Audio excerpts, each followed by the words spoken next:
না আপনার দাঁড়িয়ে থাকুন এখন কাজ করলেন।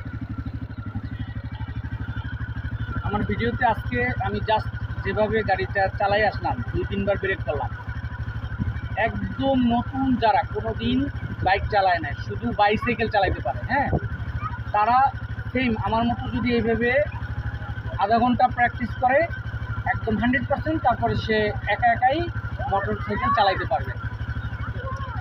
সেটা সিস্টেমটা হচ্ছে, আমি এই যে ক্লাসটা ধরলাম, এই ক্লাসটা কী করবো, আমরা আগে সব কিছু চিনে নেব। চিনে নেওয়ার পরে ব্রেকে পা রাখবো, এই যে একটু করেই ক্লাস থাকবে, এই পাশে আসতে হবে। তো এই যে আমার হাতে ক্লাসটা ধরে রাখা, আমি 1 নাম্বার গিয়ারটা দিলাম, দেওয়ার পরে কী করলাম, এই যে ক্লাসটা একটু চালাম, গাড়িটা চলতেছে, এখন আবার পায়ে ব্রেক করবো, আবার একটু ছাড়বো, আবার একটু ব্রেক করবো, আবার একটু ছাড়বো, আবার একটু ব্রেক করবো, আবার একটু ছাড়বো, আবার একটু ব্রেক করবো। এইভাবে আধা ঘন্টার যে প্র্যাকটিস করবে সে একদম সহজেই বাইক চালাতে পারবে, তাতে কোনো ভুল নাই। কিন্তু তার ধৈর্য সহকারে এই শুধু ক্লাস আর ব্রেক, ক্লাস আর ব্রেক, এইভাবে প্র্যাকটিসটা আধা ঘন্টা করতে হবে। ওকে, আসসালামু আলাইকুম।